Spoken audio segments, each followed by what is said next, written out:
Hello दोस्तों, आज मैं बात करने वाली हूँ घात वाली संख्याओं का इकाई का अंक ज्ञात करना। Finding the unit digit of a powered number. ये जो क्वेश्चंस आते हैं घात वाली संख्याओं की इकाई का अंक ज्ञात करने के लिए, ये mostly UP TET, C TET, super TET में आते हैं। और उसमें पता ही है आप लोगों को कि ऑब्जेक्टिव क्वेश्चंस आते हैं, उसमें बड़े बड़े नंबर्स दे देते हैं। जैसे कि हमारा यहाँ देखिए 2010 है जिसपे 105 है, उसमें ये डायरेक्ट पूछते हैं कि इसमें इकाई का अंक बताइए। तो आगे अगर हमें रूल नहीं पता होता है तो हमें इकाई का अंक ज्ञात करने में बहुत प्रॉब्लम होती है। तो उसी के लिए 3 रूल्स होते हैं जिससे आप इजिली कुछ ही सेकंड में आप तुरंत आंसर का पता लगा सकते हो। तो चलिए शुरू करते हैं। पहला पॉइंट है, यदि किसी संख्या में इकाई का अंक 0, 1, 5 या 6 है तो किसी भी घात पर इकाई का अंक अपरिवर्तित रहता है। इसका मतलब ये है कि जैसे हमें कोई भी नंबर दे दी, कितने भी बड़े नंबर दे दे, अगर उस संख्या में इकाई का अंक 0 है, 1 है, 5 या 6 है तो वो ऑटोमेटिक हमें पता चल जाएगा कि जो उसके लास्ट डिजिट है वो हमारा चेंज नहीं होगा और वही हमारा इकाई का अंक होगा। जैसे यहाँ पे कुछ एग्जांपल्स हैं, जैसे पहला 2010 पे 105 है। अब हमें 105 तो हम इतनी बार सॉल्व नहीं कर सकते, तो हम सीधे इसमें देखेंगे नंबर में। यहाँ लास्ट में क्या है, 0 है, यानी कि इसका इकाई का अंक ऑटोमेटिक 0 हो जाएगा। नेक्स्ट इसमें भी 0 है, इसका भी 0 हो जाएगा। इसमें देखिए 1225 है जिसपे 42 पावर है, कि कुछ भी हो लेकिन लास्ट में तो 5 है, हमें पता होना चाहिए। रूल में क्या है, 0, 1, 5, 6 है तो हमारा 5 है तो हमारा इकाई का अंक 5 हो जाएगा। अगला क्या है, लास्ट में 6 है तो 6 हो जाएगा, 1 है तो 1 हो जाएगा। अब देखते हैं दूसरे रूल को। जो सेकंड रूल है वो है, यदि किसी संख्या में इकाई का अंक 4 या 9 है तब इसकी 2 कंडीशन है। पहला है विषमघात होने पे, दूसरा है समघात होने पे। विषमघात होने पे क्या होता है, अभिष्ट संख्या का इकाई का अंक अपरिवर्तित रहता है, यानी कि कोई भी नंबर है अगर उसका जो घात है वो विषम संख्या है तो इकाई का अंक जो उस संख्या में इकाई का अंक दिया है वही हो जाएगा, कुछ चेंजेस नहीं होंगे।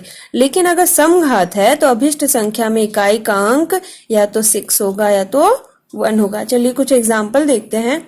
जैसे 1914 पे पावर 216 है तो इसमें इकाई का अंक क्या है, 6 हो जाएगा। यहाँ पे देखिए, ध्यान दीजिए, ये जो पावर है वो सम संख्या है, इसीलिए इकाई का अंक यहाँ पे 6 हो गया। अगला है 2919 पर 109 पावर है तो इसमें इकाई का अंक क्या हो जाएगा, 9 हो जाएगा। क्यों 9 हो गया, क्योंकि ये विषम संख्या है और विषम में चेंज नहीं होता है। अगला है, यहाँ पे देखिए वापस से 9, ये जो पावर है ये विषम संख्या है तो इसके मतलब यहाँ पे जो इकाई का अंक 9 है वो 9 ही रह जाएगा। एक और चीज है कि हम ये देखिए, इसमें लास्ट में 9 है, इसमें भी लास्ट में 9 है और दोनों में ही जो घात है, जो पावर है वो हमारा है विषम संख्या। तो हमारा जाहिर सी बात है जो इकाई का अंक इसमें है वही इकाई का अंक हो जा रहा है। और हमने अभी रूल में पढ़ा था कि समघात होने पर 6 या 1 होता है। तो अगर यहाँ पे 109 के बजाय पावर 108 होता तो हमारा इकाई का अंक यहाँ पे क्या हो जाता, 1 हो जाता। यानी कि जब 4 होता है तो इकाई का अंक 6 हो जाता है, समघात होने पे 9 होता है तो समघात होने पे इकाई का अंक 1 हो जाता है। ठीक है, अगला देखते हैं। 1094 पे पावर 20 है, समघात है तो इसका क्या हो गया, 6 हो गया इकाई का अंक। ठीक है, अब आगे बढ़ते हैं। लास्ट रूल, तीसरा रूल है जो वो देखते हैं।